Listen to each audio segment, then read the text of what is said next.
Sahabat jagat lelembut, apa kabar? Lama kita tidak berjumpa dalam cerita misteri. Kali ini saya menceritakan tentang kejadian nyata yang saya alami bersama teman-teman saat mendaki Gunung Merapi di jalur yang paling ekstrim dan horor. Para pendaki pasti sudah tahu bagaimana kalau mendaki melalui Kaliurang dan Kali Adem, kemudian naik dari sisi selatan.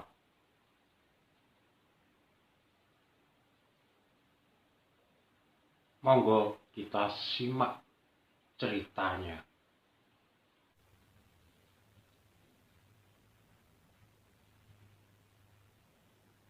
Selamat datang di jagat lelembut. Waspadalah apa yang ada di belakang Anda, karena para lelembut itu selalu ada di sekitar kita.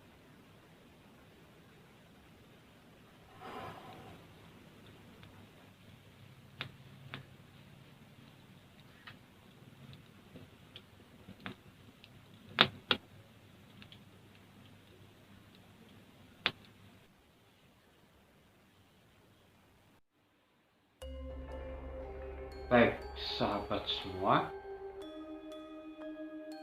cerita ini terjadi pada bulan Februari tahun 1994.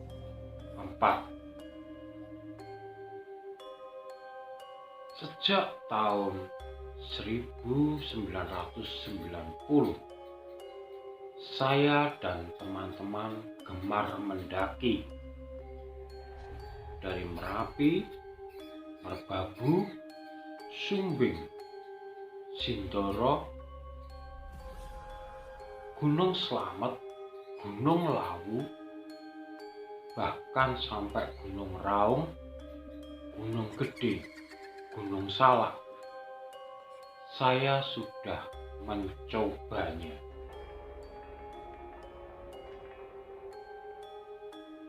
Bahkan Gunung Merapi itu menjadi basic training dari para pecinta alam dari kampus-kampus yang ada di Yogyakarta.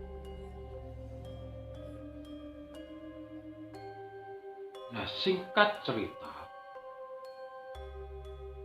kami memutuskan untuk mendaki karena setiap minggunya kami memang sering mendaki ke Gunung Merapi, entah sampai puncak atau tidak, tapi setiap minggu kami jadwalkan untuk naik Gunung Merapi. Kami berempat, saya sendiri, Ipong, Sony, dan Agung. Kita sebaya, seumuran. Pada saat itu saya lulus SMA. Hari Sabtu seperti biasa, Sabtu siang sepulang sekolah jam 2, kami memutuskan untuk berangkat mendaki Gunung Merapi lewat jalur yang paling kami sukai, yaitu jalur pendakian Kaliurang Kali Adem. Nah, ini menurut para pendaki adalah jalur yang paling ekstrim, menantang, indah, dan penuh horor.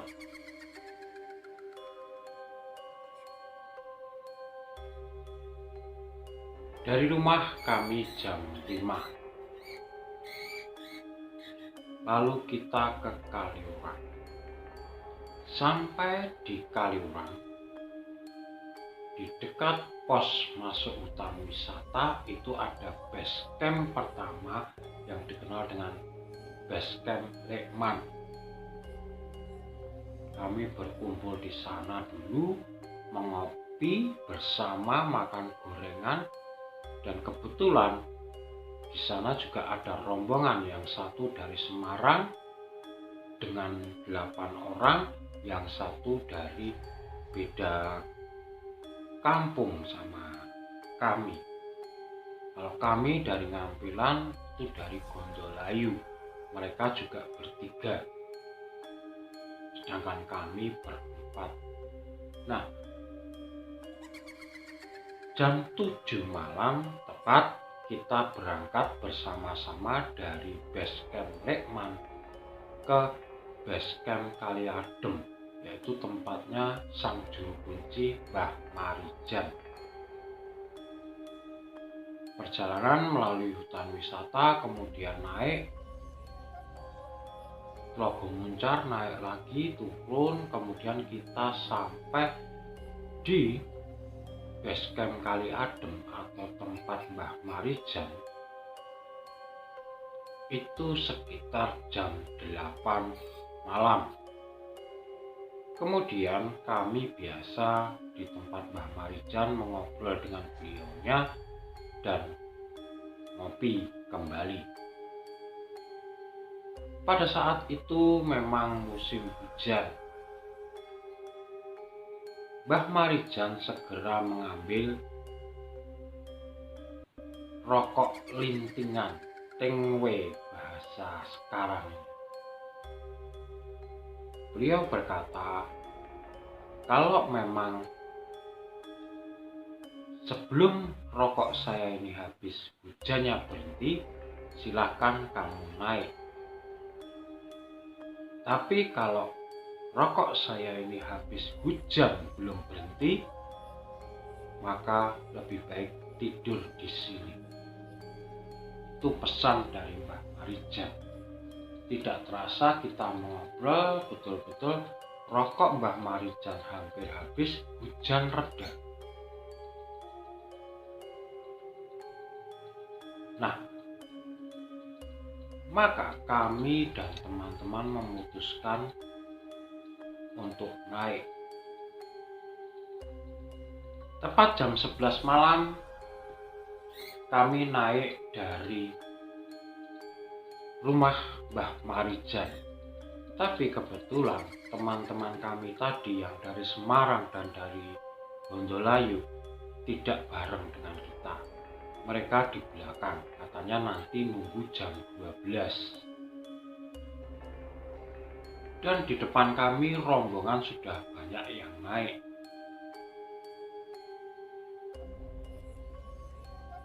Jam 11 kita naik berempat, tidak ada rombongan yang lain kecuali ada di depan kami dan di belakang kami jauh. Kami berjalan pelan dari rumah Mbah Marijan, tidak ngoyo karena memang kondisi medan masih biasa landai. Nah, tibalah kita di pos 1.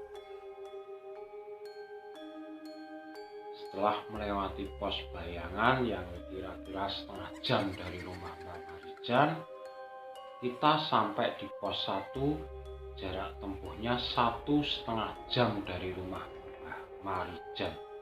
Nah, itu biasa bertuliskan Sri Manganti.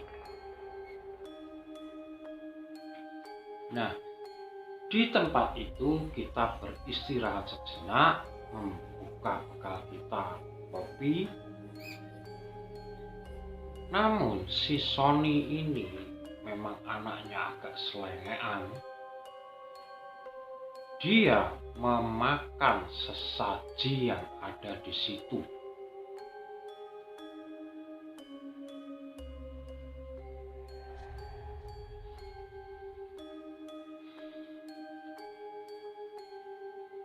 Setelah sesaji itu dimakan, ada keanehan. Ternyata di belakang kami itu ada seorang pendaki wanita yang menghadap ke arah kota. Jadi tidak ke arah jalur pendakian, tapi memandang ke selatan ke arah kota. Lalu tiba-tiba Sony mendatangi perempuan itu. Anaknya cantik. Dia mengaku ditinggal oleh teman-temannya. Teman-temannya sudah duluan mendaki dan mengaku bernama Reni, berasal dari Magelang. Tidak ada kecurigaan di antara kami tentang gadis yang bernama Reni ini.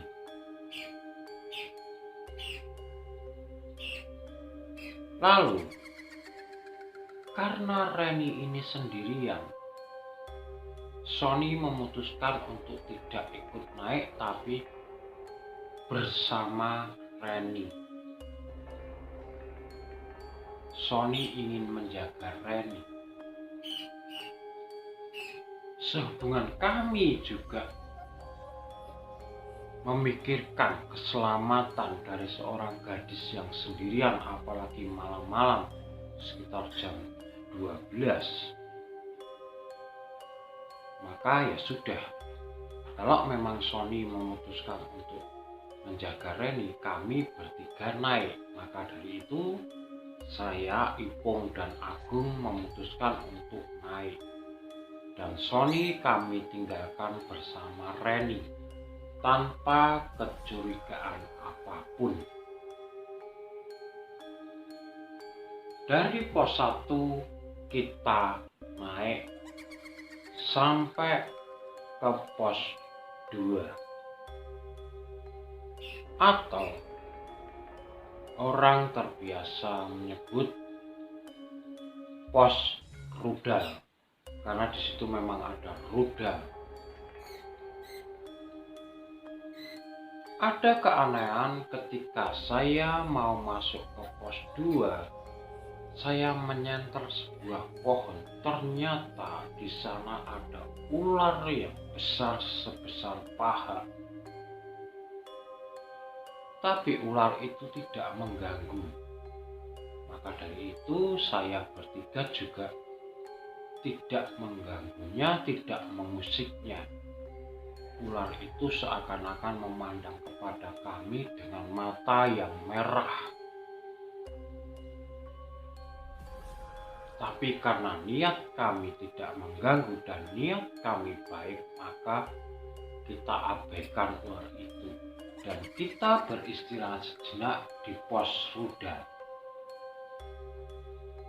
Di pos rudal ini sebetulnya ini petilasan dari pembesar-pembesar Mataram kalau bersamadi atau bertapa di Gunung Merapi, seperti Panembahan Senopati, seperti Ki Jurumertani, seperti Ki Ageng Mangir Wonoboyo, dan juga Sultan Agung.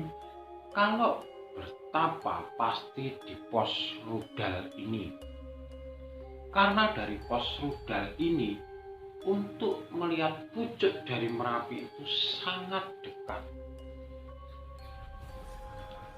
Maka dari itu pos rudal inilah tempat ditetapkannya untuk acara labuan.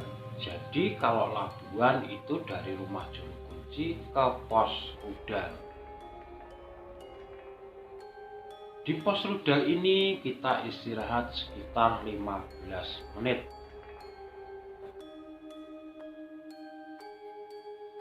Tepat jam 12:20 kita melanjutkan perjalanan, karena Kalau kita berdiam terlalu lama, kita merasakan dingin. Maka dari itu kita putuskan untuk berjalan kembali. Nah, keanehan mulai saya rasakan sendiri. Ketika beban punggung saya terasa berat. Padahal saya cuma membawa botol minum, tidak membawa perlengkapan lain-lain. Seperti tempat makan, seperti tenda, tidak. Kami biasa cuma membawa botol minum dengan mie instan.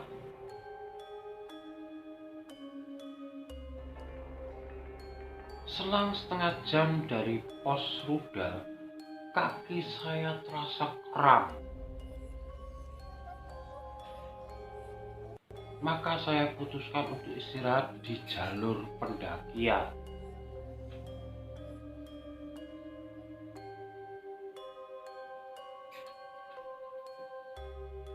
Di sana saya beristirahat selama 20 menit. Setelah kaki saya merasa enak, kami melanjutkan perjalanan.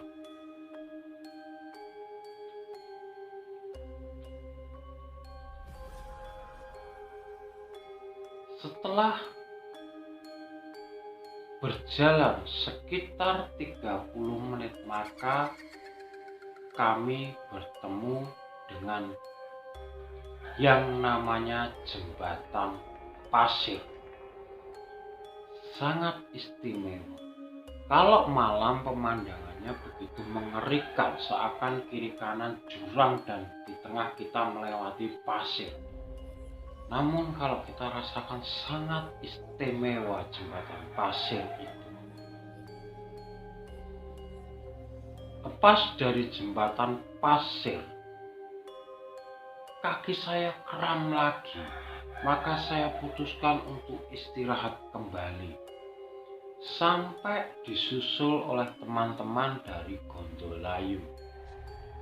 Beruntungnya teman-teman dari Gondolayu tadi tidak meninggalkan kami, tapi justru malah ikut menemani. Kemudian setelah istirahat 20 menit kembali, kita melanjutkan perjalanan sampailah di pos 3. Nah, di pos 3 ini sekitar jam 2 malam. Karena masih terlalu malam, maka kami bertiga memutuskan untuk tidur, sedangkan teman-teman yang dari Gondolayu tadi memutuskan untuk tetap berjalan. Nah, di pos 3 ini hanya ada bedeng seperti tenda seperti itu. Dan saya, Agung dan Ipung menyempatkan tidur.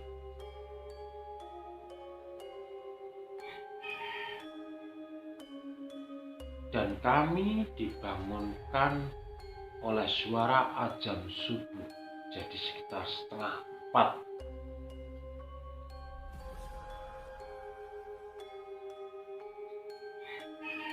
Di situ ada keanehan kembali. Ketika saya mencoba memainkan senter saya melihat harimau dengan mata merah menatap kepada kami. Lalu Ipung yang lebih senior dan suka mendaki mengajak kita, sudah ayo kita jalan, abaikan. Nah, dari pos 3 ini kita berjalan naik sampailah ke batas vegetasi atau dinamakan kendit. Di kendit ini sudah banyak orang ternyata. Sudah ada rombongan dari Magelang tadi, kita juga ketemu di sini, dari Gondolayu juga ketemu di sini.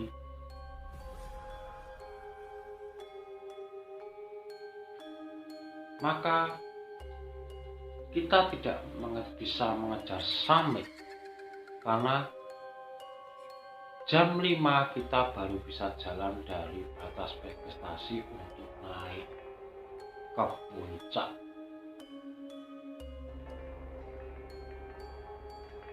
Nah, dari situ kita naik ke puncak. Jadi kita tidak bisa mengamati matahari terbit karena kita sibuk untuk naik ke puncak. Disinilah seninya, ketika ada batu yang meluncur dari atas, teman-teman itu bilang awas roti, awas roti, memberitahukan teman-teman yang di bawah. Mereka begitu kompak, begitu setia kawan, walaupun tidak mengenal satu sama lain.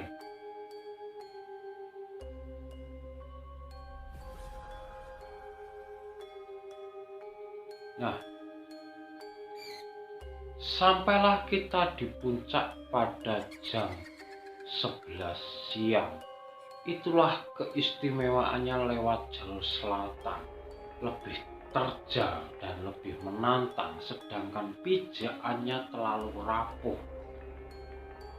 Dan kalau kita lihat kondisinya dari selatan itu, kita harus memutar karena ada Gegerboyo.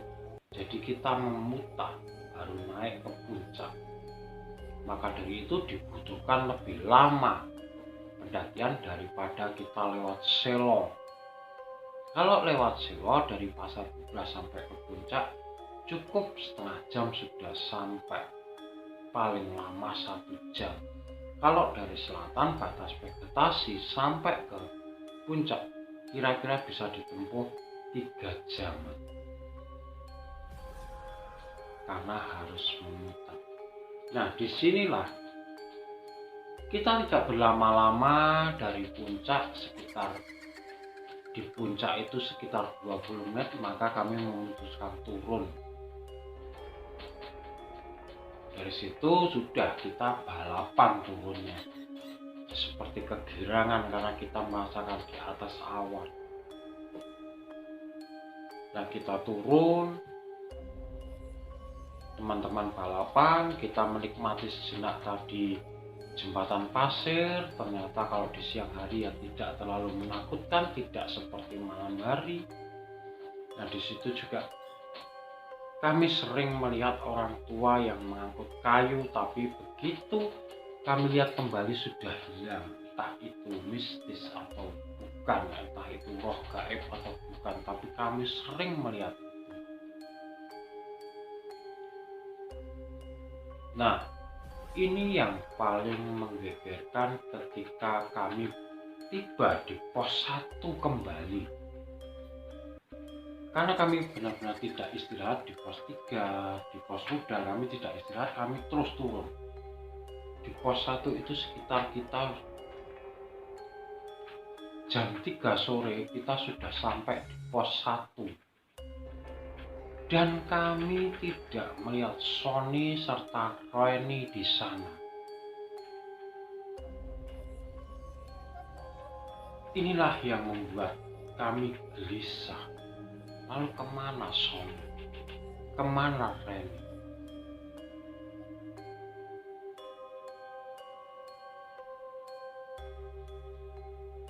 Di saat kami kebingungan mencari Sony dan Reni, ada teman pendaki yang dari bawah mau ke atas. Bertemu kami di pos 1. Kemudian bertanya, "Kenapa Kak? Kok kelihatan bingung?" Kami mencari teman kami yang bernama Sony dan Reni.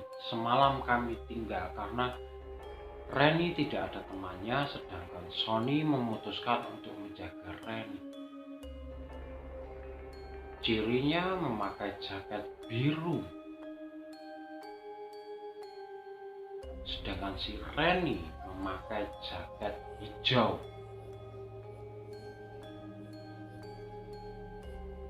Langsung pendaki itu bilang, "Sudah diselamatkan di tempat Mbah Marijan, Kak." Seketika itu kita langsung bertanya-tanya apa yang terjadi. saya mengucapkan terima kasih kepada teman-teman pendaki yang baru naik tadi. Kemudian kami bergegas ke tempat Mbak Marijan. Dan benar, ternyata Sony sudah berada di sana, namun Sony sendirian.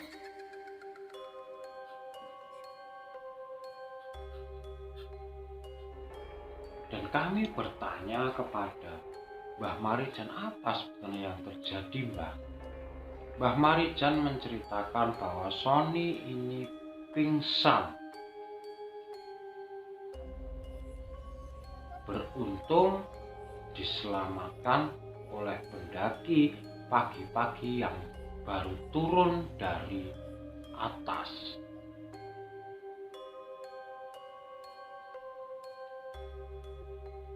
Lalu Sony dibawa oleh pendaki itu ke rumah Mbah Marijan.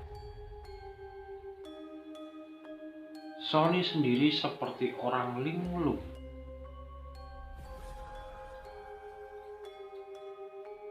Dan saya sempat menanyakan di mana Reni. Sony tidak bisa menjawab, hanya kaku, matanya sayu, dan seperti menyimpan ketakutan yang mendalam. Kemudian Mbah Marijan membuka cerita, ternyata sesaji yang dimakan Sony itu adalah sesaji dari keluarga pendaki yang hilang 5 tahun lalu di pos 1 karena terjun ke jurang. Yang bernama Reni berasal dari Magelang. Disitulah mulai terjawab mengapa ada pendaki sendirian, cantik, muda, ditinggal di pos 1 sendirian. Dan ternyata Sony memakan sesaji dari keluarga Reni yang untuk dipersembahkan ke Reni. Maka dari itu Sony ditahan oleh Reni. Mbah Marijan juga berkata, beruntung temanmu ini tidak diajak.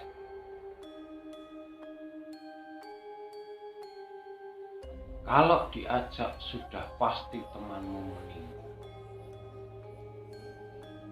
Maka dari itu Mbah Marijan berpesan kepada kami semua, kalau ada sesaji yang ada di Gunung Merapi ini, jangan dimakan.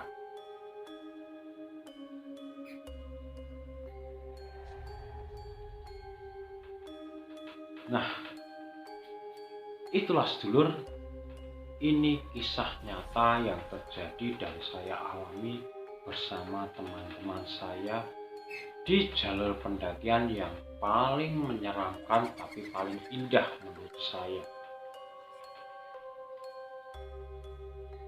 Jadi ada pesan moral yang disampaikan Mbah Marijan bahwa sesaji-sesaji yang ada itu biarkan saja, jangan diganggu.